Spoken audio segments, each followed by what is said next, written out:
Hello students, आपके अपने संस्कार ऑनलाइन यूट्यूब चैनल पे आपका हार्दिक स्वागत है। आज हम टॉपिक स्टार्ट कर रहे हैं कैलेंडर पार्ट 3। पिछली दोनों वीडियो ज़रूर देखना ताकि आपको कोई दिक्कत ना आए आगे क्वेश्चन करने में। टॉपिक स्टार्ट करते हैं अपन। बेसिक जो चीज़ें मैं दोबारा रिपीट कर रहा हूँ, वैसे आपको मैंने बता दी थी सारी डिटेल से, और इसमें मैं शॉर्ट में बता देता हूँ आपको कि ईयर जो होता है अपने दो प्रकार के होते हैं। एक तो सिंपल ईयर होता है और एक क्या होता है, लीप ईयर होता है। सिंपल ईयर और लीप ईयर में अंतर क्या होता है, इसमें होते हैं 365 दिन और इसमें कितने होते हैं भाई, 366 दिन होते हैं। इसकी फरवरी में 28 दिन होते हैं और इसकी फरवरी में 29 दिन होते हैं। ठीक है, कैसे होते हैं, क्यों होते हैं, वो सारी चीज़ें मैं बता चुका हूँ पिछली क्लास में। अब इसमें अगर हम वीक निकालें तो 365 में हम क्या करेंगे, 7 का भाग देंगे तो हमारा 52 तो भागफल आएगा और एक शेष बचेगा। तो जो वीक होते हैं अपने वो 52 होते हैं और एक क्या बचता है, दिन बचता है, विषम दिन जो ऑड डे बोलते हैं। ठीक है, इसी प्रकार से इसको भी हम 7 से डिवाइड करते हैं तो हमारा 52 तो भागफल आता है और 2 शेषफल बचता है। तो ये 52 क्या हो जाएंगे, आपके वीक हो जाएंगे और ये 2 क्या हो जाएंगे, डेज हो जाएंगे। ठीक है, तो ये चीज़ें आपको ध्यान में रखनी है। ये चीज़ ध्यान में रखने के बाद में ध्यान से देखना कि लीप ईयर की पहचान तो मैंने आपको बताई दी थी कि क्या करना, आपको वर्ष में 4 का पूरा भाग चला जाए और शताब्दी में 400 का पूरा भाग चला जाए, वो क्या होता है, लीप ईयर होता है। वो आपकी फरवरी, उसकी फरवरी क्या होती है, 29 दिन की होती है। ये सब चीज़ें मैं बता चुका हूं। अब अपन क्वेश्चन स्टार्ट करते हैं। ये चीज़ें आपको अच्छे से याद रखनी है। ठीक है भाई, अब क्वेश्चन जो आज के टॉपिक में हम आज की क्लास में जो करने वाले हैं बहुत इंपॉर्टेंट क्वेश्चन है और काफ़ी बार एग्जाम में बार क्वेश्चन पूछे जाते हैं। वो क्वेश्चन मैं आपको करवा रहा हूँ। एग्जाम्पल देखना भाई, जो अपने क्वेश्चन है मैं लिख देता हूं एग्जाम्पल यहां पर। जैसे दे दिया आपको 10 जनवरी 2003 को शुक्रवार है। आपको निकालना है 25 जून 2003 को क्या वार होगा। ये क्वेश्चन आपका, ये एग्जाम्पल है। ठीक है, इसको बिल्कुल अपन 10 तरीके से करेंगे, कोई दिक्कत नहीं आएगी आपको। मात्र 5 सेकंड लगेंगे। कैलकुलेशन आपकी फास्ट होनी चाहिए। देखेंगे, ध्यान से देखो क्या करना आपको भाई। जो अपने डे होते हैं एक वर्ष में, 1 ईयर में 12 महीने होते हैं। प्रत्येक महीने में दिन आपको मालूम है अच्छे तरीके से कितने होते हैं। तो कहीं भी 7 से बड़ा नंबर है उसमें 7 का भाग देके उसका रिमाइंडर नंबर यूज लेना है आपको शॉर्ट में करने के लिए। चाहे तो आप बड़ी संख्या यूज कर सकते हो, पूरी संख्या, और छोटा नंबर यूज करोगे तो आंसर तो दोनों में ही इक्वल आना है, लेकिन छोटे नंबर से आपका क्वेश्चन जल्दी सोल्व होगा। दोनों ही तरीके से मैं आपको बता रहा हूँ, ध्यान से देखना भाई। यहाँ कर देता हूँ, जैसे इस क्वेश्चन को करेंगे, यहाँ 2003 और 2003 ईयर तो दोनों बिल्कुल सेम है। अब जनवरी में 10 तक का आपको वार दे रखा है, 10 तक का आपको वार क्या है, दे रखा है। तो आपको आगे के दिन काम में लेने हैं। आगे कितने दिन बच जाते हैं, 21 दिन बच जाते हैं। एक तो आप 21 यहाँ लिखो, फरवरी में चले जाओ, 2003 है, भाग दे के देखो, वर्ष है, 4 का भाग नहीं जाता है। पूरी संख्या में भाग देने की आवश्यकता नहीं, इकाई और दाई की संख्या में भाग जाएगा तो पूरी संख्या में ही भाग जाएगा। तो इसमें भाग नहीं जाता है तो इसकी फरवरी 28 दिन की है, तो यहाँ पर आप 28 दिन काम में ले लो। ठीक है, उसके बाद में मार्च में 31, ठीक है, अप्रैल में 23 और मई में 31 और जून में आपको 25 तक चलना है। जहाँ का पूछा है वहाँ तक उतने ही दिन काम में लेने हैं, 25। एक तो आप इनको ऐड करो, इनको ऐड करोगे। एक दूसरा इसका छोटा नंबर लेओगे, जैसे 21 है, 7 का भाग दिया, 0 बचता है। ठीक है, 28 है, 7 का भाग दिया, क्या बचेगा, 0 बचेगा। अब 31 है, 7 का भाग दिया, 3 बचेगा। 30 है, 7 का भाग दिया, 2 बचेगा। 31 है, 7 का भाग दिया, 3 बचेगा और यहाँ क्या बचेगा, 4। इन संख्याओं का योग करके या इन संख्याओं का योग करके जो योग आता है उसमें 7 का भाग 2, शेषफल दोनों में सेम बचेगा। जो रिमाइंडर है उसको आपको क्या करना है, आगे का डे ज्ञात करना है तो प्लस कर देना, और पीछे का ज्ञात करना है तो आपको क्या करना है, माइनस कर देना है। ध्यान से देखेंगे, इनको जोड़ोगे आप, 3 और 2 5 और 3 8 और 4 कितने हो जाएंगे, 12। और 12 में 7 का भाग दिया तो कितने बचेंगे, 7 एकम 7 और शेषफल क्या बचेगा अपना 5 बचेंगे, रिमाइंडर नंबर क्या बचेगा अपना 5। और इनको जोड़ के देखोगे तो भी देखना 8 और 1 9 10 11, 11 और 5 कितने हो जाएंगे 16, एक असल, 2 2 4 3 7 और 3 10, 10 और 3 13, 13 और 2 15, 15 और 1 16, 166 हो गया अपना। और इसमें हम 7 का भाग देते हैं तो 7 दूनी 14, 2 और यहाँ 26 है, 7 या 21, तो भी कितना बचा अपना 5 ही बचा। ये खाली एक ही क्वेश्चन में बताऊंगा मैं आपको समझाने के लिए, बाकी काम में हमें ये चीज़ लेनी है, ठीक है भाई।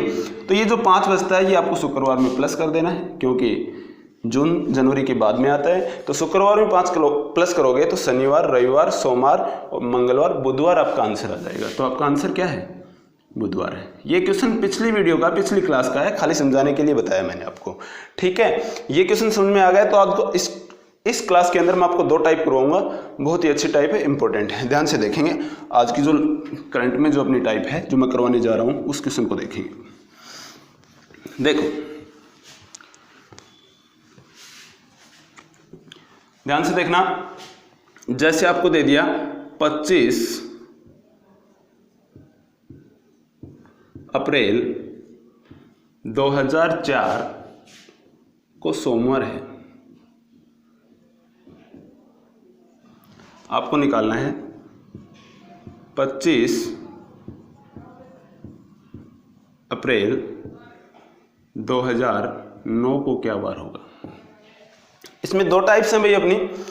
एक टाइप तो ये है पहली, जिसके अंदर आपको जो डेट है और जो मंथ है वो बिल्कुल इक्वल मिलेगा, जो दे रखा है वो भी और जो ज्ञात करना है वो भी, और साल अलग अलग मिलेंगे, ईयर जो है वो अलग अलग होंगी।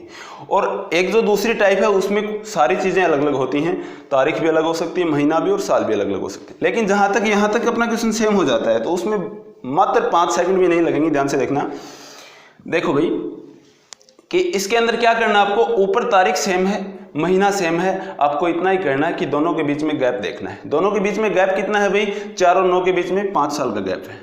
अच्छे से लिख सकते हैं, प्लस का निशान लगा दो। इसमें लीप ईयर देखो, एक बात जरूर ध्यान रखना, जिस वर्ष की फरवरी काम में आती है और वो लीप ईयर है तो ही उसको हम लीप ईयर के रूप में यूज करेंगे, अन्यथा नहीं करेंगे। फरवरी काम में नहीं आती है और लीप ईयर है तो उसको लीप ईयर नहीं मानेंगे अपन, ठीक है। फरवरी काम में आए तो ही हमें देखना है उसकी फरवरी 29 ही है या नहीं, उसके लिए हम लीप ईयर यूज करेंगे। अब इसके बीच में लीप ईयर कितने देखो, 2004 है, फरवरी जा चुकी है, अप्रैल से आगे चलना हमें, तो 2004 तो लीप ईयर हमें पता है। 2004 के बाद में 4 साल बाद में आता है तो कौन सा आएगा, 8 आएगा। 8 के बाद में 12 चलना, 9 तक ही है, तो एक ही लीप ईयर काम में आया, 5 और 1 6, टोटल यो कितना है 6। तो 6 में तो 7 का भाग जाएगा नहीं क्योंकि छोटी संख्या है, तो जो कि तो लिख दो, इसमें आप सीधे 6 प्लस कर दो। सीधे 6 प्लस करोगे तो आपका आंसर क्या आ जाएगा, रविवार आ जाएगा। टाइम लगेगा ही नहीं, ये खाली मैं आपको समझा रहा हूँ तब आपको ये टाइम लग रहा है, बाकी कैलकुलेशन वैसे भी कर सकते हैं, ठीक है। तारीख सेम हो, महीना सेम हो, ईयर अलग अलग हो, तो आपको इस तरीके से कैलकुलेशन करनी है। आपका बहुत ही आसान क्वेश्चन है और इम्पोर्टेंट क्वेश्चन है। देखो भाई बच्चों, दूसरा एग्जाम्पल देखते हैं अपन। देखो ध्यान से, उसी प्रकार का एक एग्जाम्पल हम यहाँ देखते हैं। ध्यान से देखना कि 15 मार्च 1896 और 1904 के बीच में देखना है। यहाँ तक अपना क्वेश्चन सेम है, बहुत ही जल्दी करेंगे अपन इसको।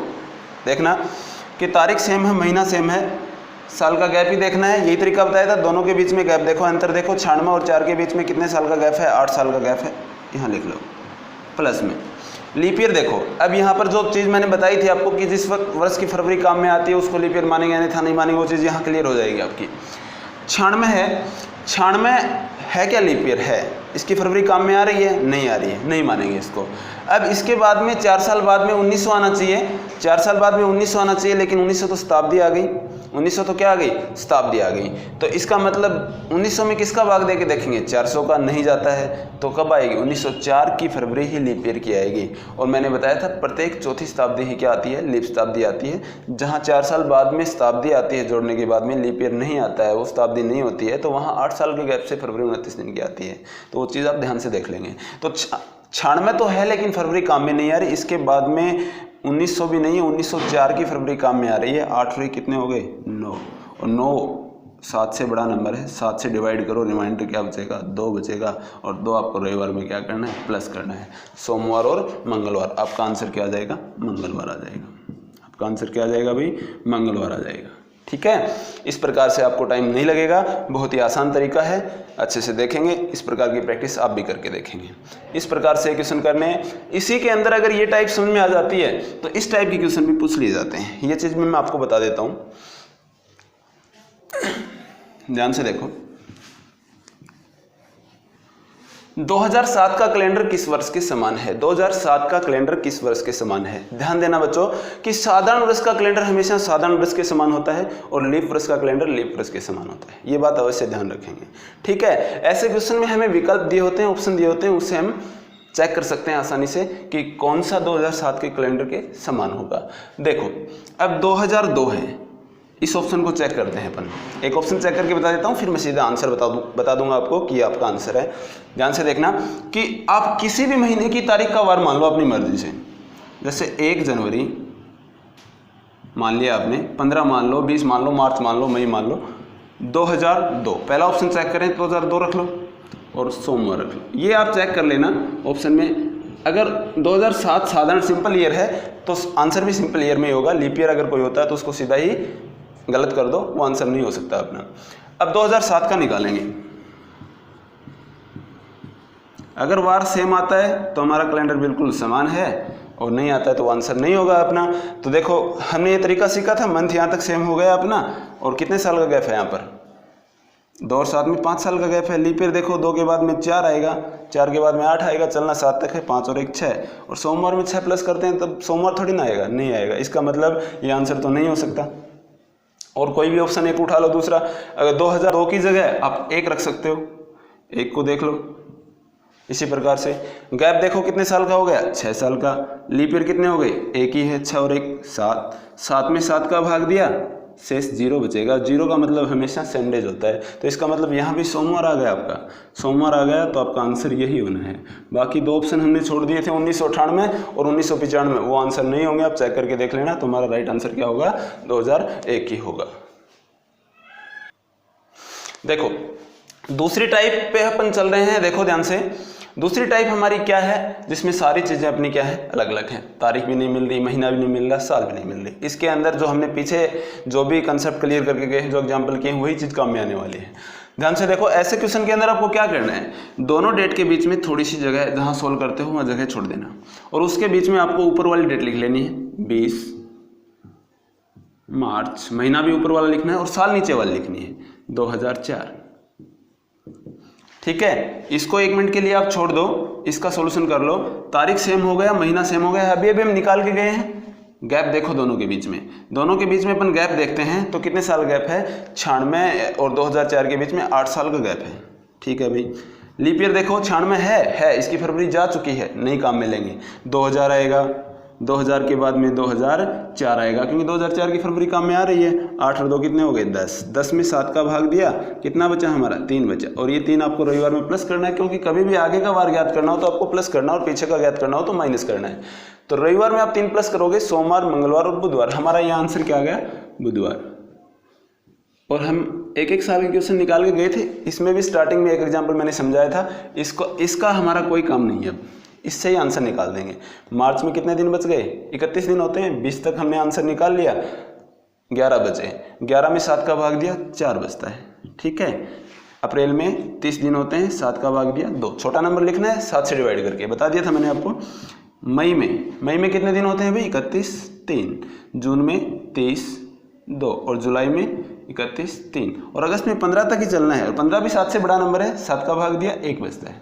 जोड़ दो, 4 और 2 6, 6 और 3 9, 9 और 2 11, 11 और 3 14 और 1 15, 15 में 7 का भाग दिया, 1 बचता। और ये बार हमने बुधवार में प्लस करना है, क्योंकि यहाँ तक तो आंसर निकाल लिया हमने। और 2004 यह है और 2004 यह, महीने अलग अलग है, तारीख अलग अलग है, इसकी कैलकुलेशन की है। तो हमारा 1 बचा, बुधवार में 1 प्लस किया तो हमारा आंसर आ जाएगा गुरुवार। क्या आंसर आ जाएगा भाई? गुरुवार। टाइम बिल्कुल भी नहीं लगेगा, कैलकुलेशन पे डिपेंड करता है। ठीक है। इसी प्रकार से एक एग्जाम्पल और देख लेते हैं इसी प्रकार का, कि 26 जनवरी 2004 को बुधवार शुक्रवार है, तो 5 सितंबर 2012 को क्या वार होगा? इसी प्रकार से करना है। ठीक है, समझा देता हूँ, फिर आप प्रैक्टिस करना खुद। तो मैंने बताया था कि सारी चीज़ें अलग अलग हो तो बीच में क्या करना है? कहीं भी लिख सकते हो, बाकी बीच में लिखने से थोड़ी सी आसानी हो जाती है, कन्फ्यूज नहीं होते हैं अपन। तो ऊपर वाली तारीख लिखनी है 26, महीना भी ऊपर वाला लिखना है जनवरी, और साल कौन सी लिखनी है? नीचे वाली 2012। ठीक है, इसको 1 मिनट के लिए छोड़ देते हैं। गैप कितने साल का है? 12 और 4 में कितने साल का गैप है भाई? 8 साल का गैप है। ठीक है। लीप ईयर देखते हैं, 2004 है। 2004 के बाद में 8 है, 8 के बाद में 12 आता है, 12 की फरवरी काम में नहीं आ रही है यहाँ पर, तो इसको हम काम में नहीं लेंगे। 8 और 2 10, 10 में 7 का भाग दिया, 3 बचा। शुक्रवार में हम 3 जोड़ते हैं, शनिवार, रविवार और सोमवार, तो हमारा आंसर क्या आ जाएगा यहाँ पर? आंसर नहीं आया अभी, यहाँ बीच में जो डेट लिखी थी उसका वार आ गया, सोमवार। अब कैलकुलेशन कर लेते हैं अपन। जनवरी में आगे कितने दिन बचते हैं भाई? 5 बचते हैं। 26 तक तो आंसर निकाल ही लिया, 5 7 से छोटा नंबर है, सेम लिखा जाएगा। फरवरी, अब इसकी फरवरी काम में आएगी। फरवरी कितने दिन की है? 29 दिन की है, क्योंकि 12 लीप ईयर है। 29 का मतलब 1 मार्च के लिए 31 होते हैं, 3 अप्रैल में 30, 2 मई में 31, 3 और जून में 30, 2 जुलाई में 31, 3। जुलाई और अगस्त का एक ऐसा महीना था जिसमें दोनों में 31 दिन होते हैं, बता भी दिया था मैंने आपको पहले वाली क्लास में। तो 3, इसके बाद में अगस्त में भी कितने होते हैं? 3, और सितंबर में 5 तक चलना है, 5 छोटा नंबर है, जोड़ दो, 5 और 1 6, 6 और 3 9, 9 और 2 11, 11 और 3 14। जोड़ते टाइम पे, योग करते टाइम पे कहीं 7 के पाड़े में कोई संख्या आती है, उसको कैंसिल कर सकते हैं। 14 7 के पाड़े में आता है, 3 और 2 5 और 3 8, 8 और 5 कितने हो जाएंगे? 13। 13 में 7 का भाग दिया, 6 बचेगा। कितना बचेगा? 6। टोटल नंबर को जोड़ के 7 का भाग देते तो भी कितना बचना था अपना? 6 ही बचना था। और ये 6 आपको सोमवार में प्लस करना है, और सोमवार में 6 प्लस करोगे तो आपका आंसर आ जाएगा रविवार। इस प्रकार से करना आपको। ये बात ध्यान रखना कि कोई भी सिंपल ईयर होता है उसका प्रथम और अंतिम दिन क्या होता है? समान होता है। अगर लीप ईयर है तो उसमें प्लस 1 कर देंगे दिए हुए वार में। आगे का वार पूछा और पीछे का पूछा है तो माइनस कर देंगे। इन्हीं कैलकुलेशन में आगे का वार दे के पीछे का पूछे तो कैलकुलेशन सेम होगी, आपको करना क्या है? माइनस ही करना है। इसी प्रकार से अगली क्लास के अंदर मैं आपको इसे नेक्स्ट टाइप करवाने जा रहा हूँ, और तब तक ये सारी चीज़ें आप क्लियर कर लेंगे।